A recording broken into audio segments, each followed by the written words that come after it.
Finance company वाले लोग जब आते हैं तो छोटा छोटा भी 15,000 रुपया 20,000 रुपया का कर्ज देते हैं, 50,000 का कर्ज देते हैं और रात में आकर के तगादा करते हैं। अभी इस बरसात के मौसम में लोगों के पास मजदूरी नहीं लग रही, आमदनी का कोई स्रोत नहीं है। जिसके बेटा या पति प्रदेश जाकर के कमाने गए हैं वहां भी बेहतर रोजगार उनको नहीं मिल पा रहा है, उनको बेहतर मजदूरी नहीं मिल पा रहा है और जो भी पैसे वो मुश्किल से कमा पाते हैं वो अपने बच्चों के भरण पोषण में कर पाते हैं, अपने बच्चों को पढ़ाई लिखाई के लिए भी पैसे नहीं बचा पाते, अपने बुढ़ बुजुर्ग माता पिता को वस्त्र नहीं दे पाते, पर्व त्योहार में अपने परिजनों को वस्त्र नहीं दे पाते हैं। ऐसी स्थिति बन गई है। लेकिन ये माइक्रो फाइनेंस वाले, चाहे वो सेकंड ग्रेड लिमिटेड हो, उत्कर्ष हो, सहायता हो, एल&टी हो और बंधन हो, बजाज हो, बहुत सारी कंपनियां जो फंगस की तरह हो गई है। आपने देखा होगा, आप स्मरण करिए, हमारे एक लोग यहाँ पर बुद्धिजीवी बैठे हुए हैं, स्मरण करिए जब नोटबंदी यहाँ हुआ था, नोटबंदी से कुछ ही समय पूर्व इस बैंक को लॉन्च किया गया था। अर्थात यह स्पष्ट है कि उस काला धन को बचाने के लिए, सफेद करने के लिए इस बैंक को प्रोजेक्ट किया गया था, माइक्रो फाइनेंस को प्रोजेक्ट किया गया था। और वो तमाम लोग, आप लोग याद करिए कि जिस समय में नोटबंदी हुआ था, जिस समय 1000 और 500 का नोट बंद कर दिया गया था, उस समय आपसे 58-54 नहीं लेता था माइक्रो फाइनेंस वाला और वो तमाम आपसे 10 टकिया 5 टकिया 100 का नोट, वो 5 का सिक्का 1 का सिक्का लेकर के वो तमाम अपने पास जमा करता था और वो अपने पास वो अपने लॉकर में रखा हुआ पैसा 1000 और 500 का नोट नेशनलाइज बैंक में जमा करता था और ये कहता था कि ये गरीबों के द्वारा पैसा जमा किया गया है। इस प्रकार आपका पैसा लेकर के, गाड़ी कमाई लेकर के अपना ब्लैक मनी को सफेद मनी में बदल लिया और आज वही डंडा आप पर चलाता है। रात के 12 बजे तक वो घर पर बैठा रहता है और कहता है कि किसी भी परिस्थिति में माइक्रो फाइनेंस का किस्त जमा करो, वो अवैध है।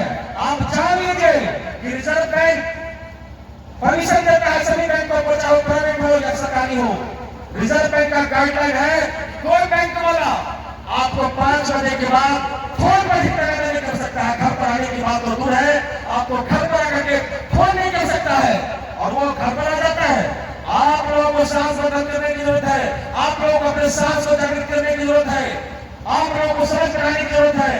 कोई माइक्रो फाइनेंस वाला अंधेरा में अगर 5 बजे के बाद आपके यहाँ आता है तो आप उसको पकड़िए, पुलिस कंप्लेन करिए, माले प्रखंड सचिव को फोन करिए।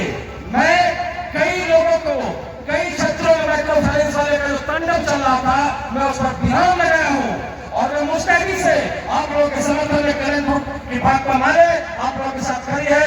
किसी के साथ अन्यायपूर्ण रवैया उस माइक्रो फाइनेंस वाले को अपनाने नहीं देगी। इसके लिए हमारी पार्टी भाग हमारे दृढ़ संकल्पित है।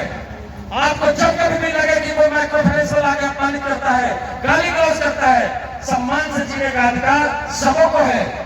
आपके दरवाजे पर कुटुंब बैठे रहते हैं, माइक्रो फाइनेंस वाला आता है और आपको अपमानित करता है, ये कहीं से बर्दाश्त करने का जरूरत नहीं है। आपका जो मौलिक अधिकार है, आपका जो मानवाधिकार है, उसका हनन हो रहा है। आप अपनी ताकत को पहचानिए और उसका कड़ा विरोध करिए। तो कोई माइक्रो फाइनेंस वाला रात में आता है, 5 बजे के बाद आता है तो पुलिस को फोन करिए, थाना अध्यक्ष को फोन करिए, उस पर कार्रवाई होगी। उसको बताइए कि रिजर्व बैंक का गाइडलाइन है कि आप 5 बजे के बाद हमको फोन पर तगादा नहीं कर सकते हैं। आपको हमारे दरवाजे पर आने की हिम्मत कैसे होगी? इसी के लिए कड़ा विरोध करिए, डरने की जरूरत नहीं है। जब 5 आदमी मिलकर के खाने दीजिएगा ना तो 5 कंपनी वाला आपके गांव में फिर कड़ा में रखेगा, रात में आपके यहाँ तबाह करने के लिए नहीं आएगा, तंग करने के लिए नहीं आएगा। हम देखते हैं अभी हाल में चकमेसी थाना क्षेत्र में सोरमार पंचायत में एक महिला को इस तरह से प्रताड़ित कर रहा था। छोटे छोटे 3 नौनिहाल बच्चे हैं, सबसे बड़ा बच्चा जो है उसका उम्र मात्र 10 साल का है, छोटे छोटे 2 बच्चे और हैं, कुल 3 बच्चे हैं। वो महिला आत्महत्या कर ली।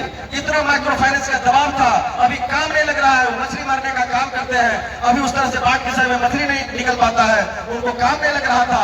इस प्रकार उनके पास पैसे नहीं थे और अंतोगत्वा उसने बाध्य कर दिया। यहाँ तक कहा कि अगर लाज लगता है तो मर जाओ, हम इंश्योरेंस कंपनी से पैसा ले लेंगे। और इस प्रकार वो महिला मर जाती है, आत्महत्या कर देती है और उसको देखने वाला कोई नहीं है। आपने देखा कि किस तरह से खरसन पश्चिमी पंचायत में भी एक आदमी नया पुल पर कूद करके अपने हाथ आत्महत्या कर लिए, यही माइक्रो फाइनेंस वाला के वजह से।